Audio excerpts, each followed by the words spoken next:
بسم الله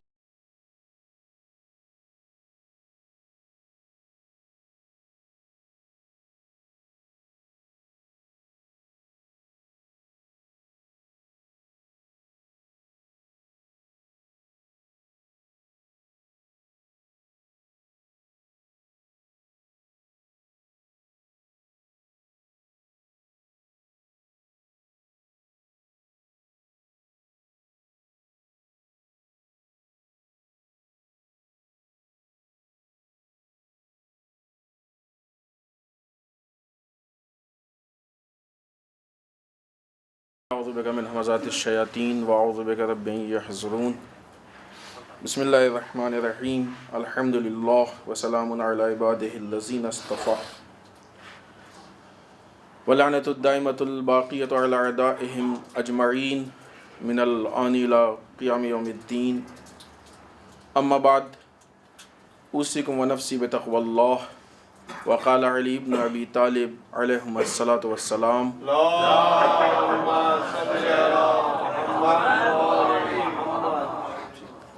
لا يستقيم قضاء الحوائج الا بثلاث باستصغارها لتعظم وباستكتامها لتظهر بتعجيلها لتهنأ۔ عزیزان محترم، اس پہلے خطبے میں سب سے پہلے اپنے نفس اور آپ سب کو تقوی پروردگار کی دعوت دیتے ہوئے، اس لیے کہ تقوی انسان بننے کے لیے جو حقیقی جس چیز کی ضرورت ہے وہ ہے تقوی۔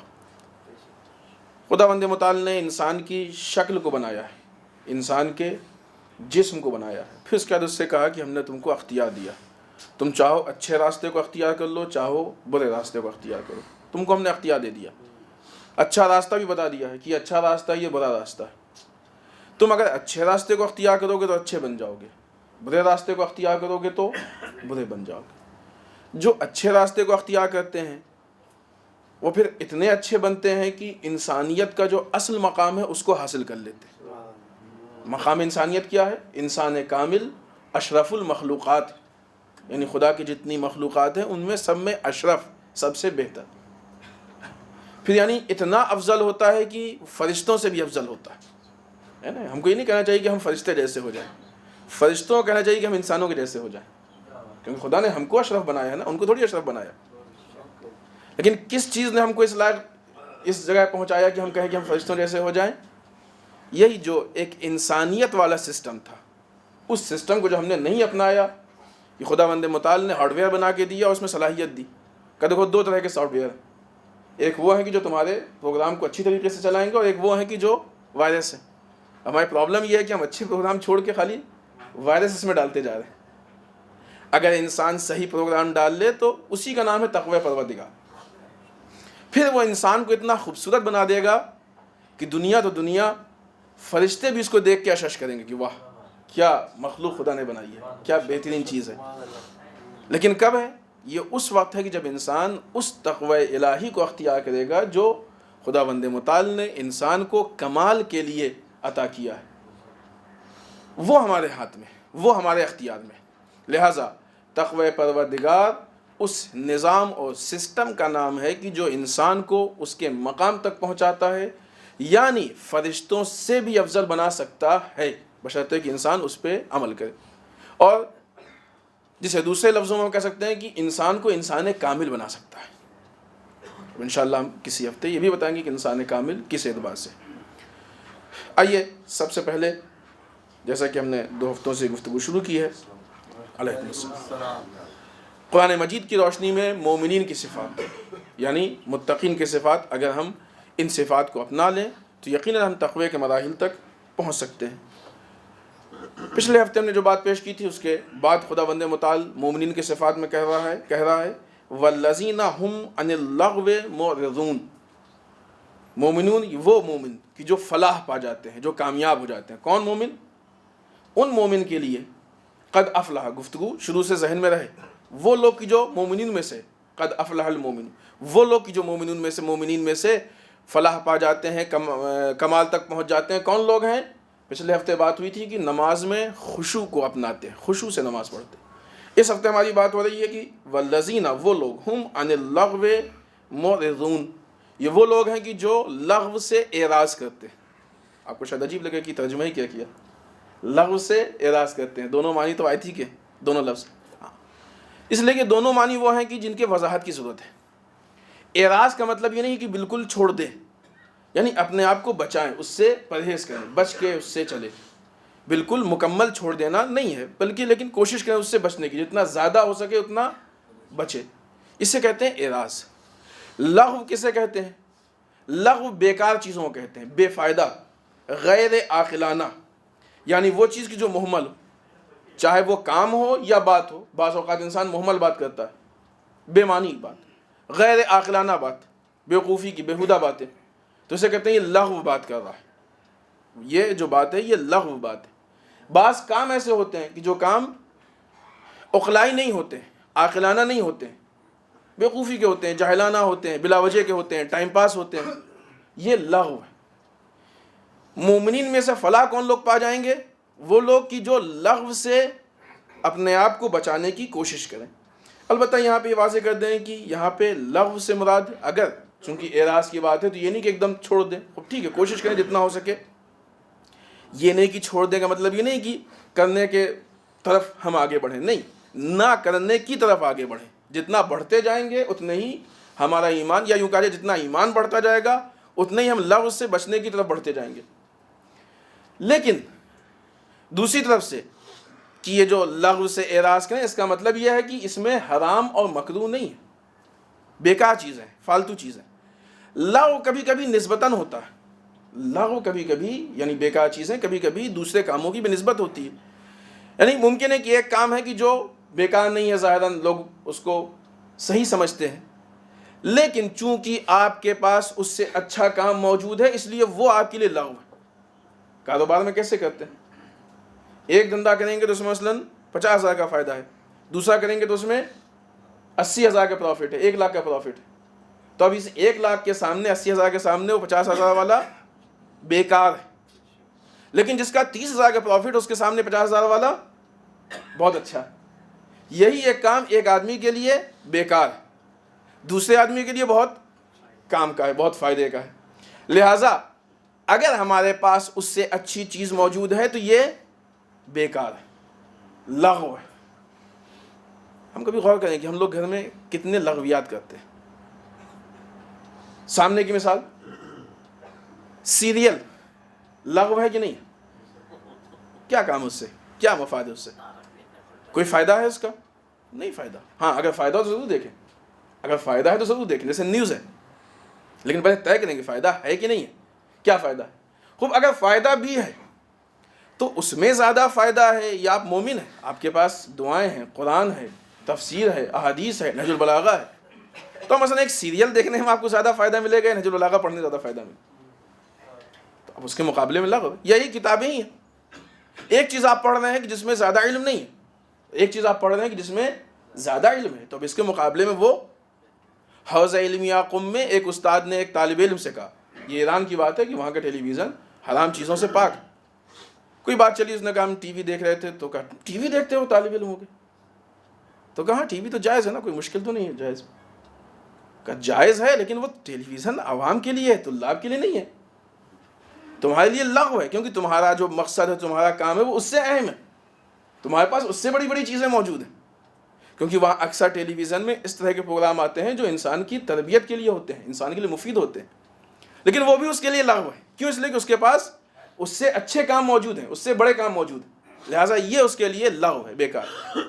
لہٰذا اب ہم یہ فیصلہ کریں کہ کیا ہمارے لیے لغو ہے اور کیا ہمارے لیے کام کا ہے۔ لہٰذا بہت سی چیزیں نسبتاً لغو ہوتی ہیں۔ اب ہم یہ نہیں کہیں کہ تو ہمارے لیے حلال ہے، فلم کی ہم نے مثال نہیں دی اس لیے کہ اس میں حرام چیزیں ہوتی ہیں، البتہ سیریل کے لیے بھی نہیں کہہ سکتے کیونکہ اب بہت سی چیزیں اس میں حرام شامل ہوتی جا رہی ہیں، لیکن اگر آپ اس کو سمجھتے ہیں کہ حلال ہے اور مباح ہے تو ہم کہہ رہے ہیں۔ اور ایسی بہت ساری چیزیں ہیں، ہم حساب کریں، واقعی اپنا حساب کریں کہ ہم اپنے دن میں کتنا ٹائم ٹیلی ویژن پہ خرچ کرتے ہیں، کتنا ٹائم دوسرے کاموں پہ، تاکہ ہم کو معلوم ہو کہ ہم نے آج کام کے کام پہ کتنا خرچ کیا ہے ٹائم اور لغو کام پہ کتنا خرچ کیا ہے ٹائم. شام کو ہم حساب کریں کہ آج کا ہمارا ٹائم کتنا لغویات پہ گیا ہے اور کتنا کام کی چیزوں پہ گیا. پھر اس کا دیکھیں کہ ہم لاس میں ہیں یا پروفٹ میں, کیونکہ اصل پروفٹ اور لاس تو یہیں سے. پھر اس کے بعد جو کام کی چیزیں ان کو بہتر کرتے ہیں. جتنا ہم آگے بڑھتے جائیں گے اتنے ہی یہ لغویات ہمارے یہاں بڑھتے جائیں گے. جو کل ہمارے لیے کام کا تھا وہ آج لغو ہو سکتا ہے. اسی طریقے سے کھانا کیوں کھاتا ہے آدمی؟ کھانا کھاتا ہے تاکہ اس سے انسان زندہ رہ سکے, قوت ملے تاکہ خدا کی عبادت کر سکے, ذریعہ معاش کو حاصل کر سکے, کاروبار پہ جا سکے, اس لیے کھاتا. خدا کہ ہم اس لیے کھانا کھا رہے ہیں کہ مزہ آ رہا ہے, مزہ لینے کے لیے. تو کیا ہے یہ لغو ہے؟ یہ ہم ایک آدھ دو مثال دے رہے ہیں تاکہ لغو کے جو موارد ہیں, جو اس کے مصداق ہیں, جو پوائنٹس ہیں وہ کھل کے سامنے آئیں. اگر کھانا انسان صرف اس لیے کھا رہا ہے, کیونکہ ہم نے کسی موقع پہ کہا تھا کہ سب سے زیادہ محنت جو ہوتی ہے وہ اتنی سی دوری کے لیے ہوتی ہے, زبان سے حلق تک. کھانے کے ٹیسٹ کا سارا تعلق زبان سے ہوتا ہے, اور جہاں کھانا حلق تک پہنچا ختم ٹیسٹ کا کام. ٹھیک نہیں؟ ذائقے والی چیز کے پیچھے ایسی دین بھی ہوتا ہے, ذائقے والی چیز کے پیچھے نہ پڑے. لہٰذا اگر انسان شہوت کے لیے, خواہشات کے لیے کھا رہا تو وہ بھی لغو. اس لیے انسان کا ایمان جتنا بڑھتا جائے گا اتنا وہ لغو سے, لغویات سے پرہیز کرتا جائے گا. آئیے امیر بیان مولائے متقیان حضرت علی ابن ابی طالب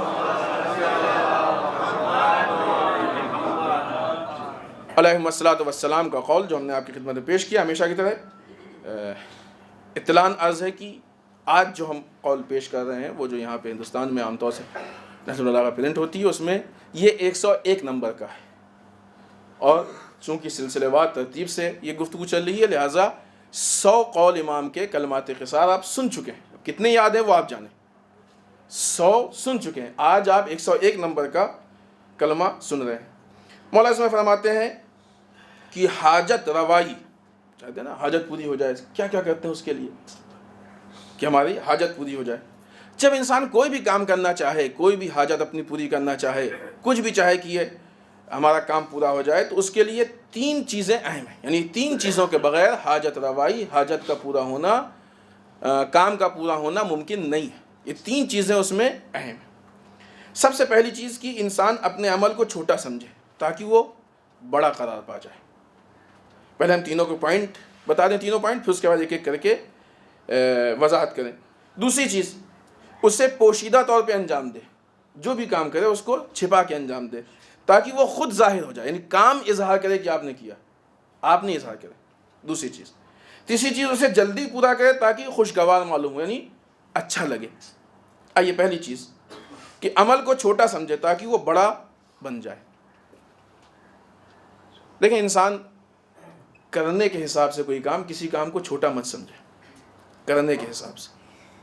ارے ایسے یہ کر دو, یعنی کیا مطلب چھوٹا؟ یعنی چھوٹا سمجھ کے لاپرواہی نہیں ہونی چاہیے, اس میں بے توجہی نہیں ہونی چاہیے. اس حساب سے بہت اہم ہے, پورے سسٹم کے ساتھ, تمام حضور ذہنی کے ساتھ, ہر اعتبار سے انسان اس کو پورا کرے.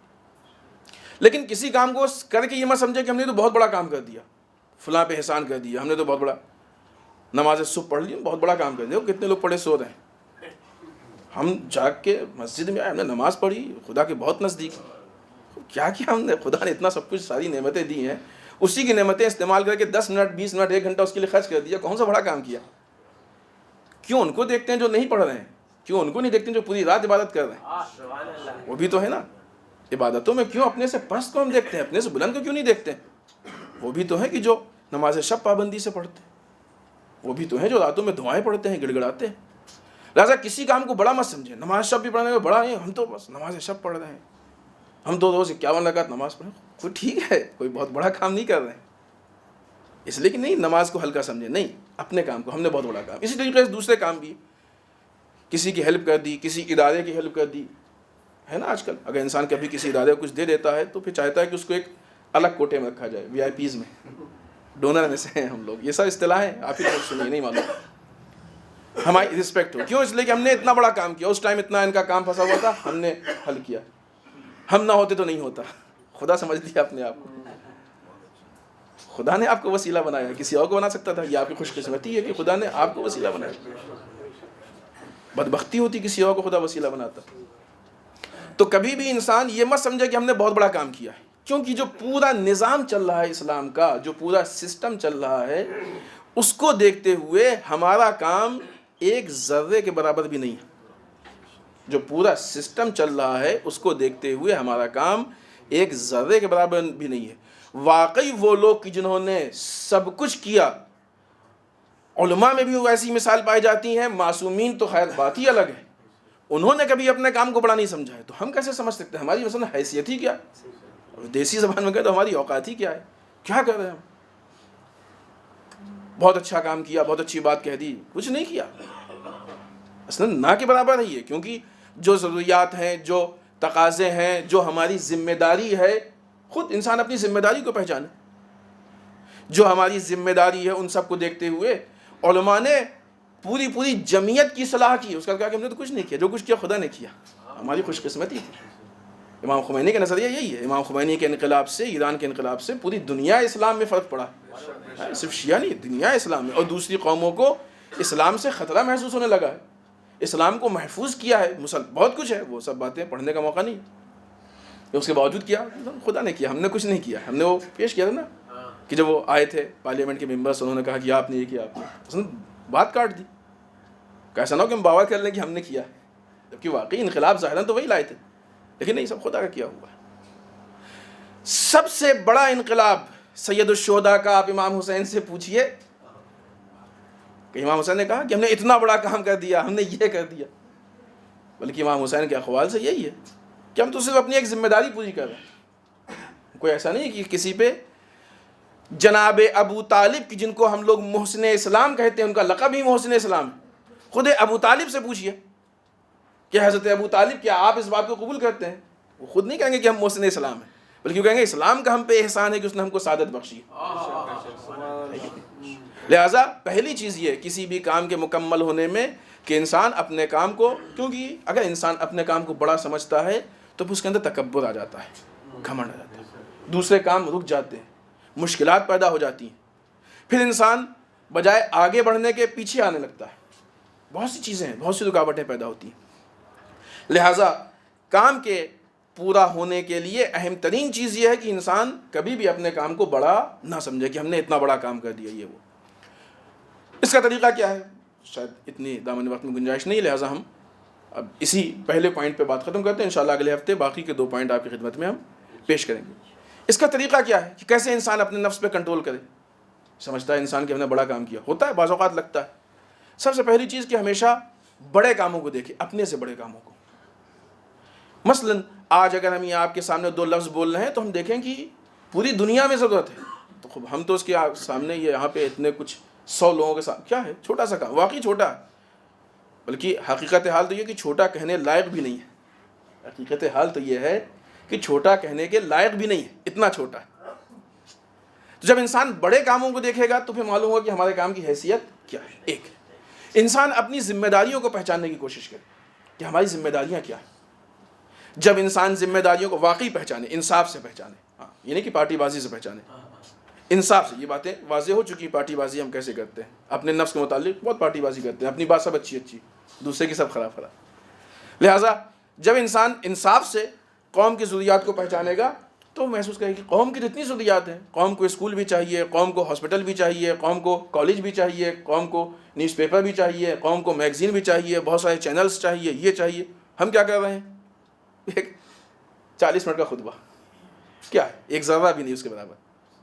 لہٰذا جو قوم کی ضروریات ہیں، جو ہماری ذمہ داریاں ہیں، یا دوسرے الفاظ میں قوم کی ضروریات ہیں، دونوں چیزیں، دونوں دیکھیں، اپنی ذمہ داری بھی دیکھیں، قوم کی ضروریات بھی دیکھیں، کیونکہ جو قوم کی ضروریات ہیں ان میں سے جو کچھ کر سکتے ہیں وہ ہماری ذمہ داری ہے، جو بھی سب ہم اپنے مثال دیں تاکہ کسی کو برا نہ لگے، ورنہ ایسا نہیں کہ دوسرے لوگ اس سے بری ذمہ ہے، نہیں، سب کی ذمہ داری ہے، جو جتنا کر سکتا ہے، لیکن اس شرط کے ساتھ جو کچھ کر سکتا ہے اتنی ہی اس کی ذمہ داری ہے۔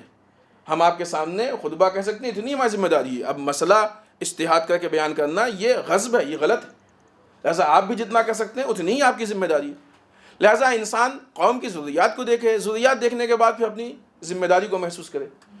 اب جب دیکھے گا انسان کہ ہماری تو اتنی ساری ذمہ داری ہے، پہلے تو قوم کی ضروریات کی فہرست، جیسے گھر میں ہوتا ہے نا، انسان گھر میں بجٹ بناتا ہے، ہم کو یہ چاہیے، یہ سامان چاہیے، گھر اتنا بڑا چاہیے، گاڑی ایسی چاہیے، وہ چاہیے، وہ چاہیے، وہ ہو گیا، بجٹ بن گیا، کئی کروڑ کا تیار ہوگا۔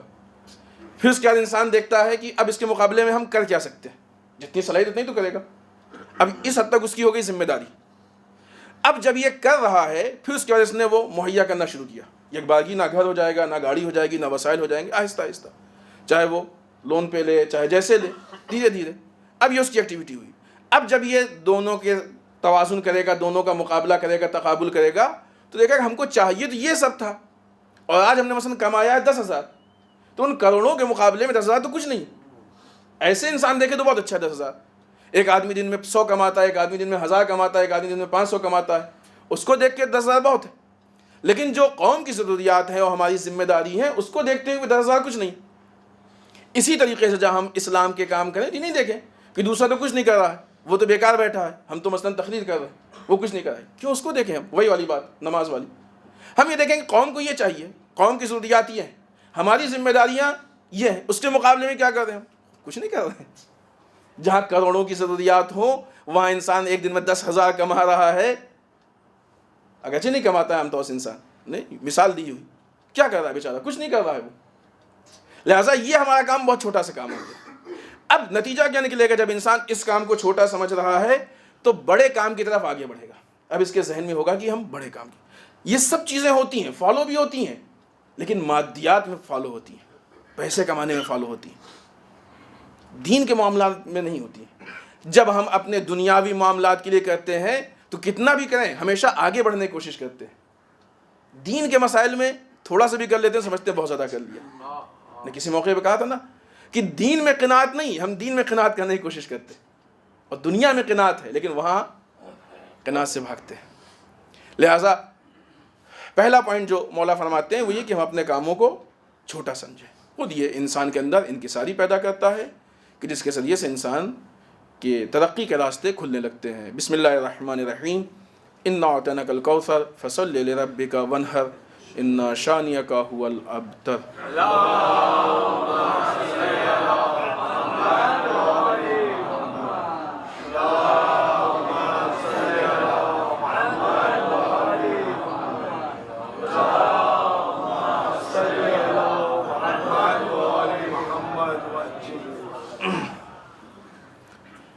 رب اعوذ بک من همزات الشیاطین واعوذ بک رب ان یحضرون۔ بسم اللہ الرحمن الرحیم، الحمد للہ الذی لا یبلغ مدحتہ القائلون ولا یحصی نعماہ العادون ولا یؤدی حقہ المجتہدون۔ اللہم صل وسلم علی صاحب الدعوۃ النبویہ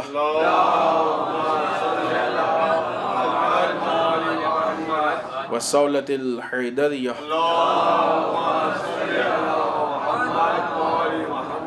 والعصمۃ فاطمیہ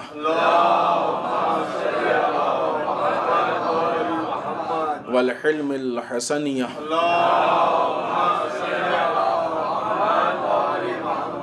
والشجاعۃ الحسینیہ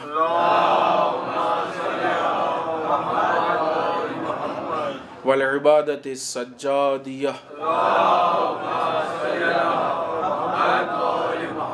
والآثار الباقریہ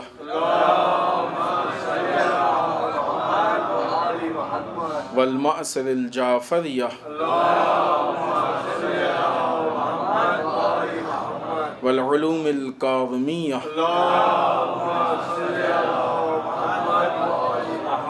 والرضاء رضویہ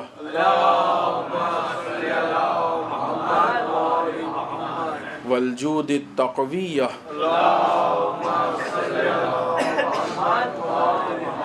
والنقاوة النقویہ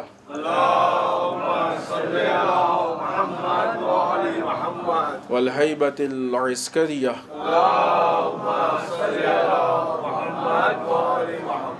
والغیبۃ الہیہ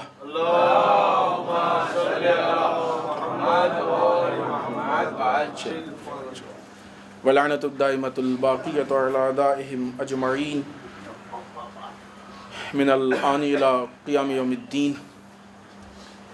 اما بعد، اس دوسرے خطبے میں اس ہفتے کی مناسبات میں سب سے پہلی مناسبت آنے والی 25 ربیع الاول یہ وہ تاریخ ہے کہ جس میں سن 5 ہجری میں ایک جنگ ہوئی، جس جنگ کا نام ہے جنگ دومت الجندل۔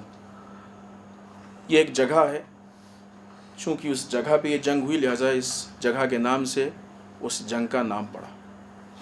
در واقع وہاں پہ جو لوگ رہتے تھے ان میں سے کچھ لوگ جمع ہو گئے اور انہوں نے راہزنی کا کام شروع کر دیا۔ راہزنی کہتے ہیں راستے میں کسی کو لوٹ لینا، راستے میں قافلوں کو لوٹ لینا، راستے میں ڈکیتی۔ انہوں نے ڈکیتی کا کام شروع کیا۔ رسول اکرم صلی اللہ علیہ وآلہ وسلم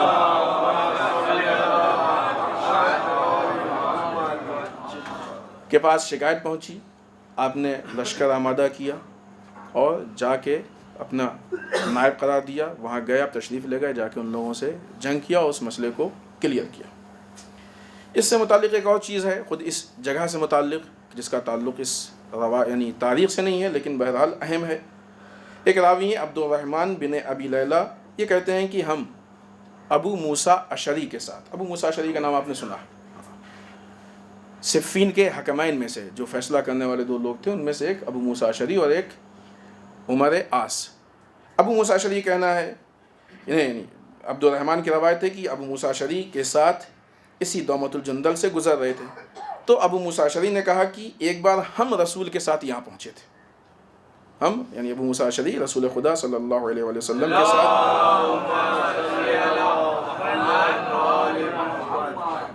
تو آپ نے فرمایا تھا کہ یہ وہ جگہ ہے کہ جہاں پہ بنی اسرائیل کے 2 لوگوں نے ظالمانہ فیصلہ کیا تھا۔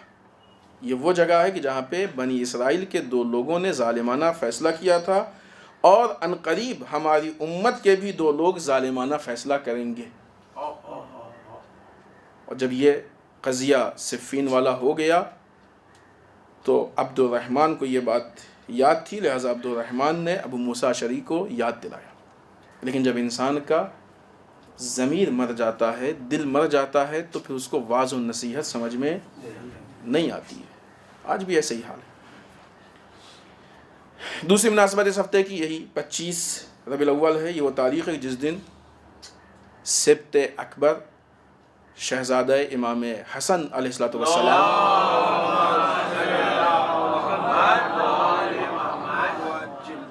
نے حاکم شام کے ساتھ جنگ میں صلح کی تھی۔ صلح کسے کہتے ہیں؟ پرومائز۔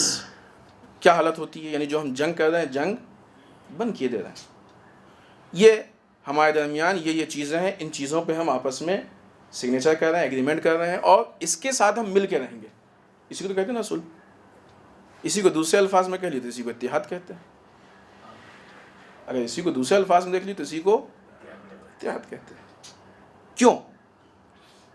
ہم نے بارہا کہا ہے جب بھی یہ بات آئی کہ امام حسن کی صلح ایک بہت تفصیلی موضوع ہے۔ ایک مرتبہ کچھ باتیں ہم نے اس کی، کسی شہر میں ایک خمسہ تھا، وہاں پہ انہوں نے موضوع ہی اس ٹائپ کا دیا تھا، تو کچھ باتیں ہم نے اس کی 5 مجلسوں میں پڑھی، لیکن اور بھی بہت ساری چیزیں۔ غور کریں، آپ اس پہ فکر کریں کہ امام حسن نے صلح کیوں کی، صلح میں جو پوائنٹس لکھے ہیں ان کے پیچھے کیا راز۔ صلح جو کی ہے اس کے علل و اسباب میں سے جو وجہیں ہیں، علتیں، ان میں سے ایک ہم صرف بیان کریں گے آپ کے سامنے۔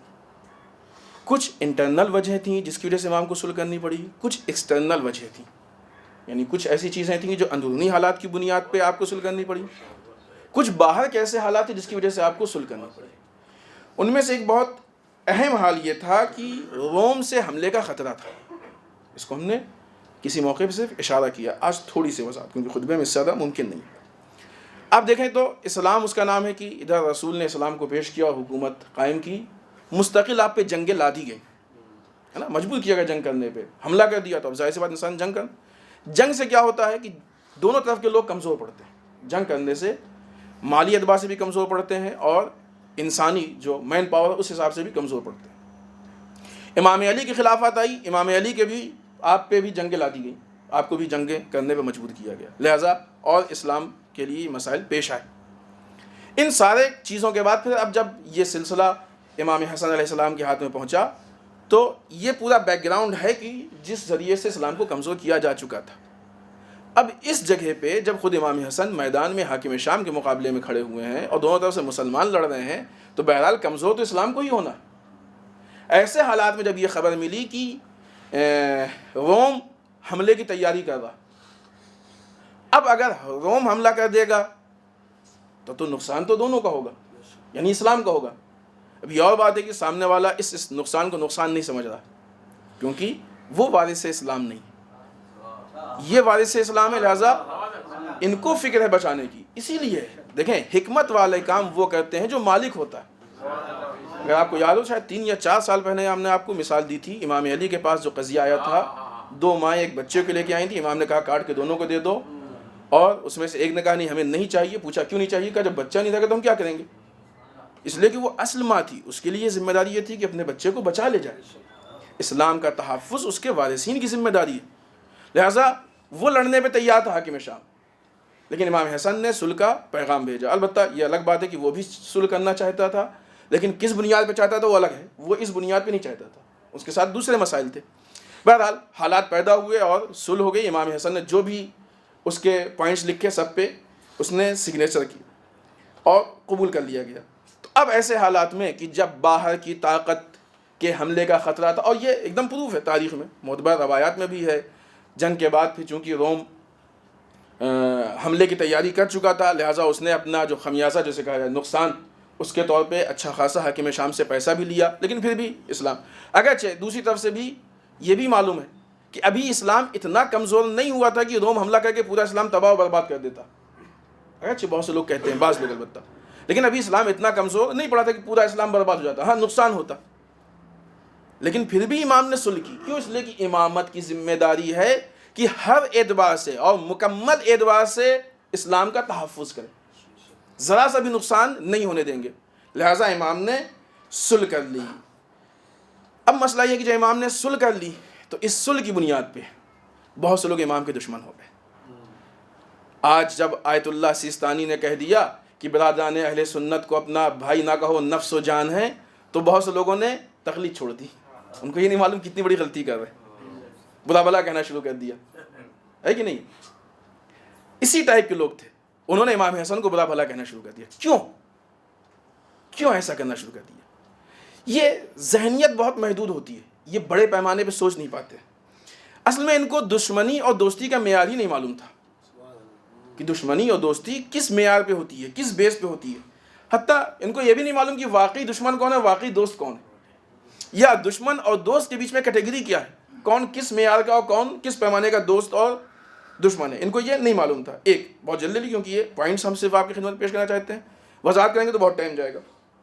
دوسری چیز, اسلام کی حکمت اور اسلام کے فائدے کو نہیں پہچانتے تھے.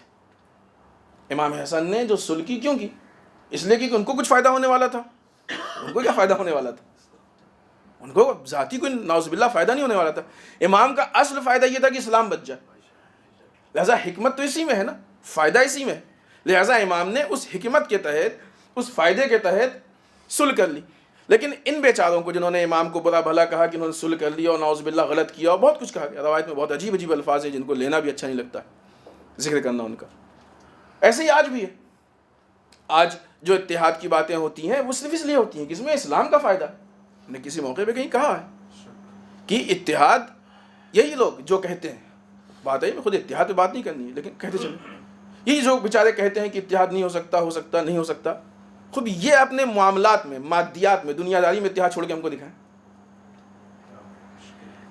بہت سے لوگ آج یہ کہتے ہیں کہ اتحاد نہیں ہو سکتا. ہم یہ دعویٰ کریں کہ آپ اتحاد کے بغیر نہیں رہ سکتے.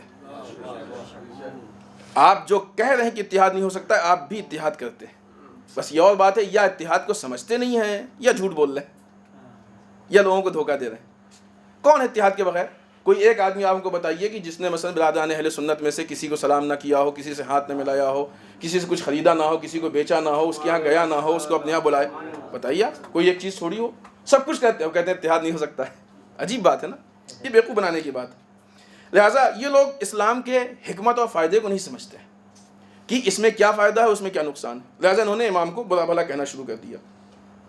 بعد میں کسی موقع پہ امام محمد باقر علیہ السلام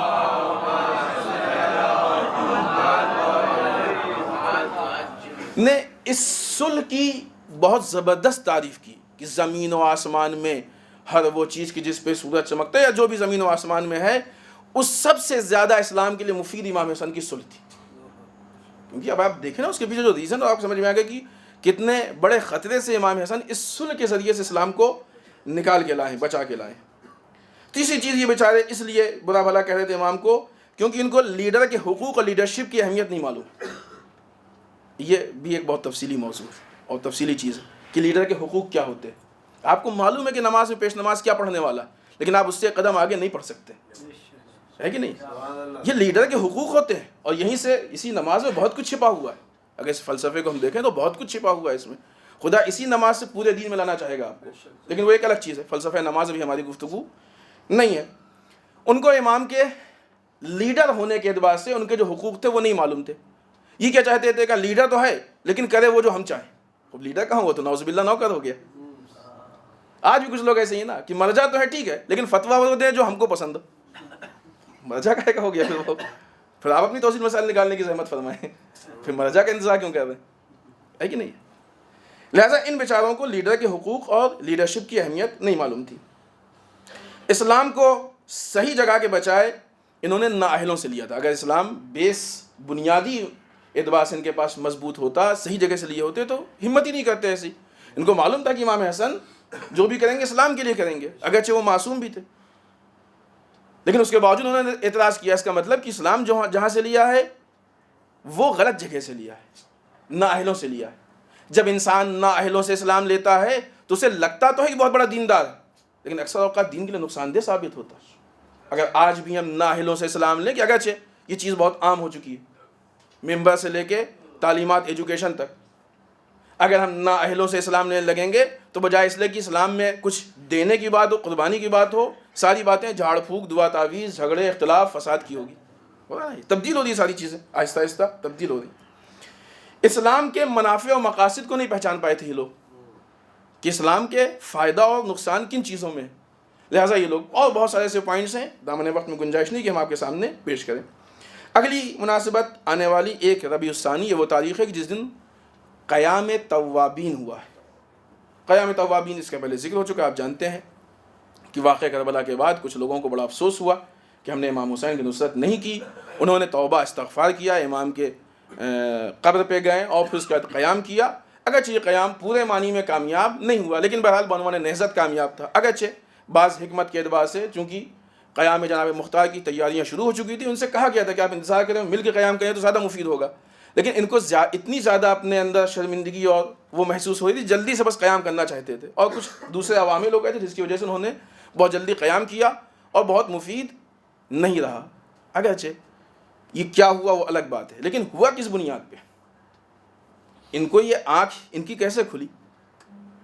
یہ آنکھ کھلی اس عزاداری کے ذریعے سے جو جناب زینب نے کوفے اور شام میں کی. عزاداری لوگوں کو مجلس کروا کے سلاتی اور گھر پہ بٹھاتی نہیں, عزاداری لوگوں کو قیام کی صورت میں کھڑا کر دیتی ہے, اور اگر نہیں کر رہی تو دیکھیں پہ عزاداری میں کیا فرق ہے. بعض روایتوں کے حساب سے 1 ربیع الثانی کو امام محمد باقر علیہ السلام کی شہادت. حالات حاضرہ میں ایک مومنین, بعض مسلمان بہت زندہ دلی اور بہت ہی شجاعت کا کام کر رہے ہیں کہ جو مختلف اعتبار سے ہے. سیریا میں آپ کو معلوم ہے خطرات بہت زیادہ ہیں. حضرت سیدہ زینب سلام اللہ علیہا کے حرم کے خطرات ہیں. دوسری طرف سے اس وقت سیریا میں اتنی ٹھنڈ پڑ رہی ہے کہ بعض معتبر ذرائع کے مطابق 100 سال کا ریکارڈ ٹوٹ گیا, برف باری ہر جگہ پر. لیکن ان حالات میں بھی یہ جیالے کہ جو ثانیہ زہرا کے حرم کا تحفظ کر رہے ہیں, اس برف باری میں بھی یہ تحفظ کر رہے ہیں, جن میں سے اکثریت حزب اللہ کی, اگرچہ کہہ سکتے ہیں کہ وہ حزب اللہ ہی والے. یہ وہ لوگ ہیں کہ جو اس موسم میں بھی وہاں پہ سیدہ زینب کے حرم کا تحفظ کر رہے ہیں. خدا ان کے عزم میں اضافہ فرمائے اور ہمیں بھی توفیق دے کہ کچھ ادھر بھی وہ عزم آ جائے تاکہ ہم بھی اپنے دین و اسلام کا تحفظ کر سکیں. عراق کے پرائم منسٹر مصر گئے اور وہاں پہ شیخ الازہر سے انہوں نے ملاقات کی. شیخ الازہر یعنی جامعۃ الازہر کے جو ہیڈ چیف ہیں ڈاکٹر احمد الطیب, تفصیلی خبر ہے، صرف ہم آپ کے سامنے ذکر کر دیں. انہوں نے ان سے یہ کہا کہ ہم عنقریب وعدہ کیا کہ ہم عنقریب شیعہ مراجع کو دعوت دینے والے ہیں تاکہ ان کو بلا کے ہم جو اختلافی مسائل ان پہ گفتگو کر سکیں. یہ ایک بہت اچھی وہ ہے. پھر اس کے بعد ان سے کسی موقع پہ کسی نے انٹرویو کیا. یہ وہ بات تھی جو انہوں نے عراق کے پرائم منسٹر سے کہی. کسی نے ان سے سوال کیا کہ آپ کی نگاہ میں کیا تشیع شیعہ جو لوگ ہیں یا فقہ جو ان کی ہے اس کی پیروی کی جا سکتی ہے اس عنوان سے، چونکہ ان کے یہاں 4 امام ہیں اور 4 فقہ ہے، تو آپ کیا اس کو 5ویں فقہ کے اعتبار سے ایکسیپٹ کرتے ہیں کہ اس کی پیروی کرنا جائز ہے، کی جا سکتی ہے اس کی پیروی؟ یہ ریکارڈڈ بھی موجود ہے آن لائن، کسی کو چاہیے تو وہ سن سکتا ہے. تو وہ ڈاکٹر احمد طیب جواب دیتے ہیں کہ جی ہاں، مذہب تشیع رسماً صحیح مذہب ہے اور اس میں کوئی اشکال نہیں ہے. بعض اوقات ہمارے فتوے کے مراکز میں شیعہ فقہ جعفریہ کی بنیاد پہ فتویٰ دیا جاتا ہے. وہ کہتے ہیں ہمارے یہاں جو فتوے کا مرکز سینٹر ہے اس میں شیعہ فقہ جعفریہ کی بنیاد پہ فتویٰ دیا جاتا ہے، خاص طور پہ جب ہم گھریلو مسائل اور شادی بیاہ کے مسائل میں گرفتار ہوتے ہیں اور خاندان کے آپس میں بکھرنے لگتے ہیں، خاندان اور مشکلات ہوتی ہیں، تو ہم فقہ جعفریہ سے مدد حاصل کرتے ہیں. اس بنیاد پہ ہم ان سے مدد حاصل کرتے ہیں اور اس کے بیس پہ ہم فتویٰ دیتے ہیں. یہ وہ حقیقت ہے کہ جو اتنے قریب ہیں. اب جو لوگ کہتے ہیں کہ ہم لوگ دور ہیں اور ایسا ہے ویسا ہے، اس کا مطلب کہ یہ وہ لوگ ہیں جو جھوٹے دور ہیں، نہیں دور کرنا چاہ رہے ہیں. اگر بار بار کہا جائے کہ ان دونوں میں جھگڑا چل رہا ہے، اختلاف چل رہا ہے تو نہیں ہوگا تو ہو جائے گا. حقیقت حال کیونکہ یہ علماء کے بیچ کی چیز ہے، یہ اتنے نزدیک ہے. عوام میں تو ہر طرح کے بھی ہوتے ہیں، پڑھے لکھے بھی ہوتے ہیں، غیر پڑھے لکھے بھی ہوتے ہیں، جذباتی بھی ہوتے ہیں، عقل مند بھی ہوتے ہیں. عوام کی بات معتبر اور معیار نہیں ہے، علماء کی بات معیار ہے. آئیے بارگاہ پروردگار میں دعا کرتے ہیں پڑھنے والے ہم سب کو اعمال صالحہ کی توفیق عنایت فرمائے، اعمال قبیحہ سے محفوظ رکھ، ہمارے گناہوں کو بخش دے، ہمارے مرحومین کو بخش دے، پالنے والے اسلام و مسلمین کی حفاظت فرما، پال اللہ دشمنان اسلام کو نیست و نابود کر، پال اللہ جو پریشان حال ان کی پریشانیوں کو دور فرما، پال اللہ جو لا ولد ان کو اولاد صالح عنایت فرما، پال اللہ جن کی شادیوں مشکلات ان کے مشکلات کو حل فرما، پال اللہ ہمارے علماء کا سایہ ہمارے سروں پہ باقی رکھ، پائے اللہ رہبر و مراجع کو طول عمر عنایت فرما، پائے اللہ امام کے ظہور میں تعجیل فرما، ہمیں ان کے اعوان و انصار میں شریک ہونے کی توفیق عنایت فرما. ربنا تقبل منا انك انت السميع العليم. بسم الله الرحمن الرحيم. قل هو الله احد الله الصمد لم يلد ولم يولد ولم يكن له كفوا احد.